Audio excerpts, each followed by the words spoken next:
con una aflicción. Bien, casi empieza el día en que nacemos. Nacemos y entonces el doctor nos da una nalgada fuerte y de allí en adelante continúa sin parar. Nosotros tenemos cargas, tenemos problemas, pero deseo decirle hoy qué hacer con sus cargas. Si usted no tiene cargas, probablemente es porque no es una persona pensante. Bien, ya que la Biblia enseña el hombre nacido de mujer, corto de días y hastiado de sinsabores. Mas, gracias a Dios, no tenemos que llevar nuestras cargas solos. Sea salvo o no, vamos a tener las cargas. Por favor, leamos en el capítulo 6, versículo 1. Hermanos, si alguno fuere sorprendido en alguna falta, vosotros que sois espirituales, restauradle con espíritu de mansedumbre, considerándote a ti mismo, no sea que tú también seas tentado. Sobrellevad los unos las cargas de los otros, y cumplid así la ley de Cristo. Porque el que se cree ser algo, no siendo nada, a sí mismo se engaña. Así que cada uno someta a prueba su propia obra, y entonces tendrá motivo de gloriarse solo respecto de sí mismo y no en otro. Porque cada uno llevará su propia carga. Bien, hay tres tipos de cargas que deseo mencionar hoy, y quiero que usted escuche muy atentamente. Hay cargas que nosotros tomamos voluntariamente. Hay cargas que soportamos fielmente. Y hay cargas que descargamos sabiamente. Deseo que piense acerca de estos tres tipos de cargas. Hay ciertas cargas de las cuales no debe tratar de escapar. De hecho, hay cargas que usted debe tomar. ¿Cuáles son esas cargas? Estas son las cargas de otro hermano, otra hermana, alguien cuando está sufriendo. De lo que Pablo habla aquí primordialmente es de la carga de la persona que se ha descarriado, el hombre que se ha apartado del Señor. Por favor, mire el versículo 1. Hermanos, si alguno fuere sorprendido en alguna falta. Aquí está hablando a creyentes. Hermanos, si alguno fuere sorprendido en alguna falta. Él está hablando de alguien que es nuestro hermano, alguien que es nuestra hermana, alguien que se ha alejado de Dios y alguien que necesita ser restaurado. Note la palabra restaurarle.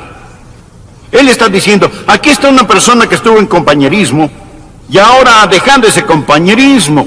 ¿Por qué? Porque fue sorprendido en una falta. No habla de una persona que no es salva, sino de uno que huye del pecado. Realmente es una persona que se esforzaba por alejarse del pecado, pero le sorprendió. Leí hace unos años que en África todas las mañanas una gacela se despierta y se dice a sí misma, si no puedo correr más rápidamente que el león más veloz de estas llanuras, yo seré devorada. Y en alguna parte de esa misma mañana un león se despierta y se dice, si no puedo correr más rápido que la gacela más lenta, moriré de hambre. Así que la gacela y el león se despiertan corriendo. Amigos, todas las mañanas usted y yo necesitamos despertarnos corriendo porque huimos del pecado y Satanás está corriendo tras nosotros y a veces nos alcanza. A veces tropezamos y caemos. Verá, cuando se salva eso no significa que usted no puede pecar. Dígame, usted sabe que eso es verdad. Cuando usted se salva no significa que ya no puede pecar y en ocasiones una falta nos sorprende. ¿Sabe cuál es la diferencia entre mi vida antes y después de ser salvo? Antes de entregarme al Señor corrí hacia el pecado, ahora huyo del pecado. Pero a veces tropezamos y caemos, por ello Él habla de los hermanos. Él dice, hermanos, si alguno fuere sorprendido en alguna falta, es decir, perseguido por Satanás y atrapado en una falta, entonces nosotros debemos restaurarle. Bien, deseo que pensemos ahora mismo, que pensemos en alguien que estaba firme en los caminos del Señor y ahora no asiste más a la iglesia. No hablo de una persona que se fue. Piense en alguien con quien solía tener compañerismo, un compañero con el que salía a evangelizar, un compañero de oración, cantaba en el coro, o sirvió en un comité. Y hasta donde usted sabe, verdaderamente conocía al Señor Jesucristo como su Señor y Salvador personal y le conoce. No obstante, ya no tiene comunión con Él. Nuestra iglesia está llena de ellos, e igualmente toda iglesia. Ellos son hermanos, son hermanas, que han perdido la comunión con Dios. Y Dios nos ha llamado a restaurar a estas personas, porque viven una vida que el apóstol Pablo llama una vida cargada. Ellos están afligidos. Ahora, el pasaje que leemos es esperanza para este tipo de personas. Si usted es este tipo de persona, alejada de Dios, sin embargo en su corazón sabe que es salvo, conoce al Señor, es un hermano, una hermana, este mensaje es una palabra de esperanza para usted. Si usted no ha sido sorprendido en una falta, dele gracias a Dios, mas este mensaje es una palabra de advertencia para usted. Y es un llamado a servir para todos nosotros. Un hermano puede ser restaurado. Estas son buenas noticias. Si se ha alejado de Dios, nuestro Dios es un Dios de segundas oportunidades. Si leen la Biblia, esta relata de hombres que se alejaron de Dios y regresaron a Dios. Porque la Biblia no equivoca el momento para el hombre. La Biblia es una ilustración de personas que se alejaron de Dios y sin embargo regresaron a Él. Tenemos a Jonás. Ahora criticamos a Jonás por huir del Señor, pero la Biblia dice, vino palabra de Jehová a Jonás. ¿Le habla Dios tan íntimamente a usted? Jonás debió haber sido un gran hombre para tener tal contacto con Dios, y aquel podía oír las palabras del Señor. Él fue un gran instrumento que Dios quiso usar. Con todo, Jonás huyó del Señor. Recuerde, pasó la noche en un colchón de espumas con burbujas. Usted recuerda la historia. Tragado por una ballena. Sin embargo, Jonás regresó a Dios y fue usado por Dios para traer toda una ciudad del tamaño de nuestra propia ciudad, o más grande, Nínive, por la fe al arrepentimiento en Cristo Jesús. David, un varón conforme al corazón de Dios. ¡Qué hombre tan poderoso, maravilloso fue David! Tengo un hijo llamado David. David se alejó de Dios. David cometió un pecado horrible. Usted dirá, él tan solo era humano. No, yo digo que era desesperadamente inicuo. Él fue sorprendido en una falta. Sin embargo, él oró y Dios le perdonó. Él oró, Señor, vuélveme el gozo de tu salvación, y gracias a Dios, Él le dio una segunda oportunidad. Nuestro Dios es un Dios de segundas oportunidades. ¿Conoce a alguien que ha sido sorprendido en una falta? Bien, la Biblia dice que usted debe restaurarle. He hablado del ministerio de restauración. Déjeme decirle cómo restaurar. Si se dice, bueno, pastor, lo haré. Tengo a alguien ahora mismo en mi corazón y en mi mente, algún hombre, alguna mujer, algún joven. Bien, permítame decirle cómo usted debe hacerlo. Primero, debe hacerlo muy suavemente. Mire nuevamente el capítulo 6, versículo 1. Restauradle con espíritu de mansedumbre. ¿Lo ve usted? Amigo, cuando reasienta un hueso roto, ¿qué necesita? Suavidad. Un espíritu de mansedumbre, cuidado amoroso. Usted no puede restaurar a alguien si es áspero y dominante. Usted debe ser compasivo. De paso, para aquellos que son padres de familia, ¿sabe lo que he notado de padres cuyos hijos los aman más? Ellos son mansos. Todo hijo quiere un papá fuerte, un papá que ellos puedan admirar, pero desean a un papá que es manso. Manso. Usted puede restaurar a sus hijos con mansedumbre. En lugar de utilizar golpes, gritos y críticas con ellos, use algo de ternura con sus hijos. Aplíquela. Si usted tiene hijos descarriados, ellos necesitan ternura. Su vecino necesita ternura. Restaurarle con espíritu de mansedumbre. Hágalo suavemente. Le diré qué más hacer. Hágalo humildemente. Mire este pasaje.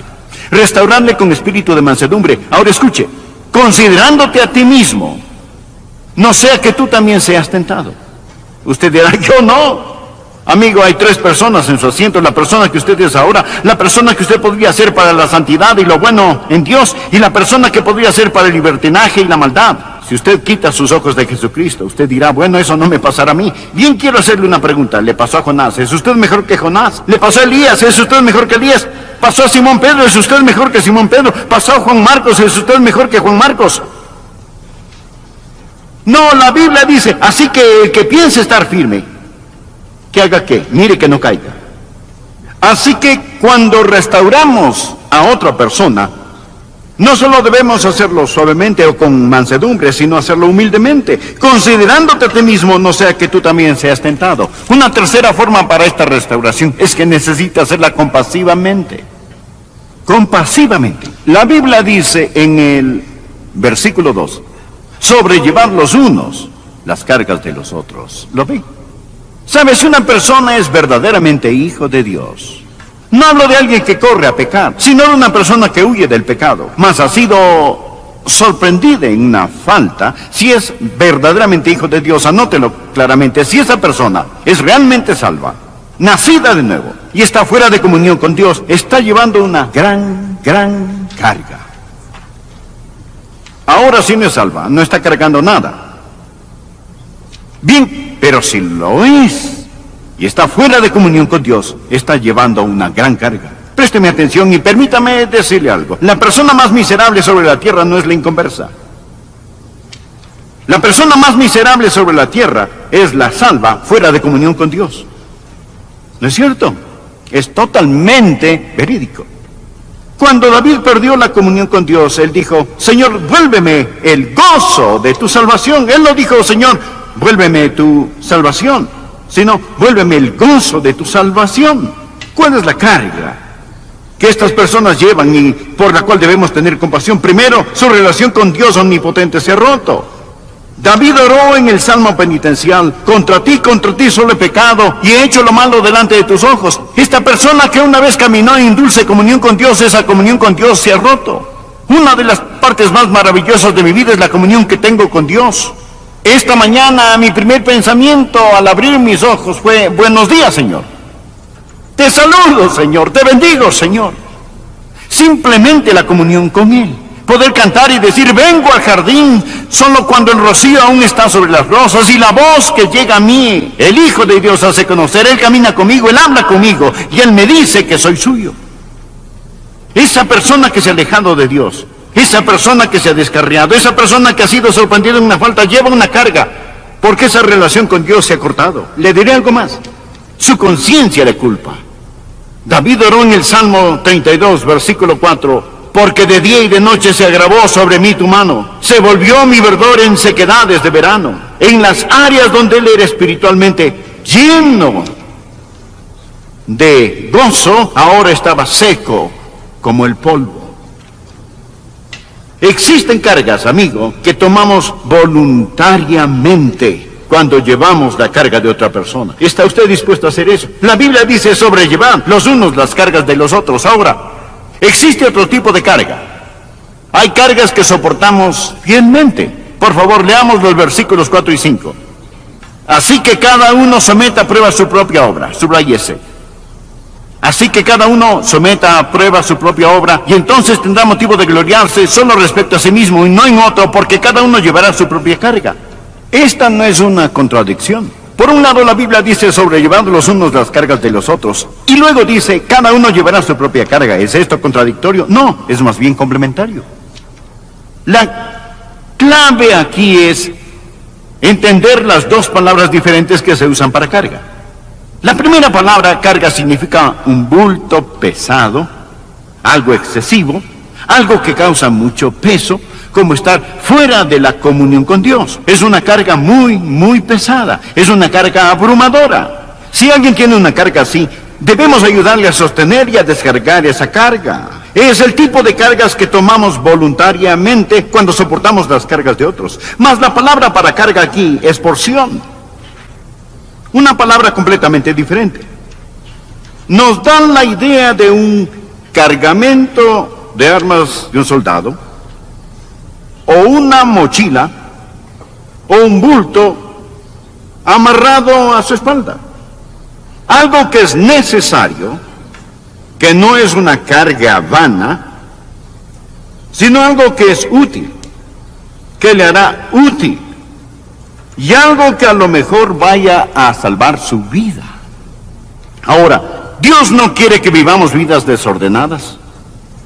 Él quiere que nosotros vivamos vidas disciplinadas. Así que Dios pone cargas sobre nosotros y espera que las soportemos porque son cargas que nosotros debemos sobrellevar. Bien, ¿qué significa cuando dice que cada uno llevará su propia carga?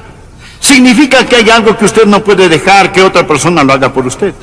Existen cosas que usted no puede relegar o delegar a alguien más. ¿Qué son algunas de esas cosas? Bien, nadie puede arrepentirse por usted. ¿No es cierto? Nadie puede entregarse a Cristo por usted. Nadie puede amar a Dios por usted. Hay padres en todas partes que darían la última gota de su sangre, de sus venas, si pudieran arrepentirse de los pecados de sus hijos. Mas no pueden. Cada uno llevará su propia carga. A veces cuando predico deseo poder ir allí, sentarme en su asiento, pasar adelante y entregar mi corazón a Jesús en lugar suyo, pero no puedo hacerlo. Hay ciertas cosas que son nuestra responsabilidad y llegan a ser bendiciones si las tomamos. No hay tal cosa como una religión alternativa. Y le diré que una de liberar a un hermano, llevar su carga. Verá, un hermano que ha caído no es un llamado para el chisme, es un llamado a orar, una carga de oración. Nadie puede tomar eso por usted.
Debo apresurarme, si no, no podré terminar.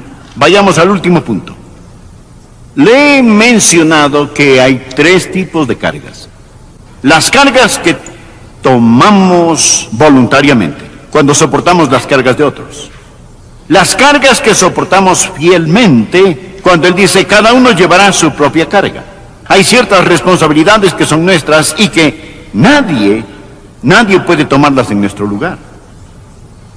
Mas luego, escuche, querido amigo, hay una carga más, y esa es la carga que tiramos gozosamente, la carga que tomamos voluntariamente, la carga que soportamos fielmente, y una tercera carga, y esa es la carga que descargamos gozosamente. Por favor, anote en su margen, Salmo 55, versículo 22. Echa sobre Jehová tu carga, y Él te sustentará. Echa sobre Jehová tu carga, y Él te sustentará. No dejará para siempre caído al justo. ¿Sabe quién escribió eso? El rey David, a quien su carga le fue quitada cuando fue restaurado por Dios, mas él tenía otras cargas. Verá, él era un rey, era rico.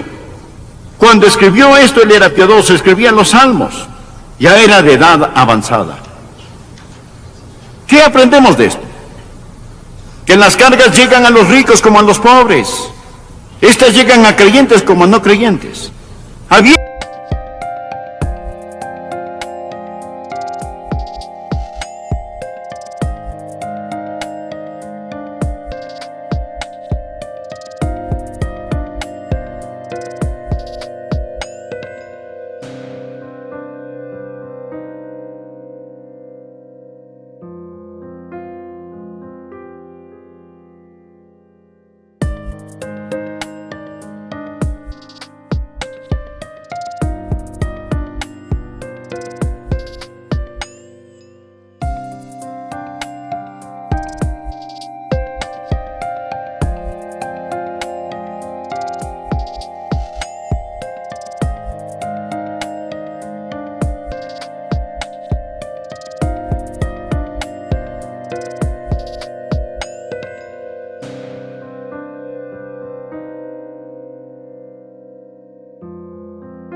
viejos como a jóvenes.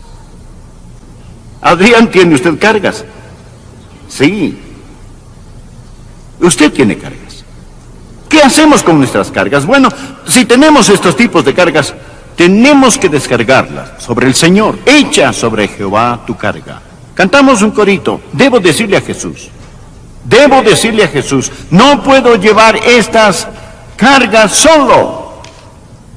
Tiene un corazón quebrantado. Tiene un hijo que le ha herido. Su esposo le ha desamparado.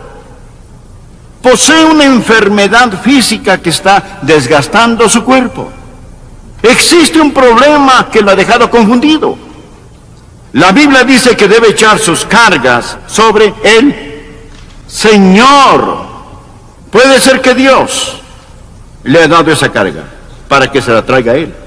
Leí en algún lado de un hombre que tenía un bonito perro, y él tenía ese perro, quizá era un labrador, o uno de esos perros que les gusta estar en el agua. El perro estaba nadando en un lago, y el hombre quería irse a casa, y lo llamó.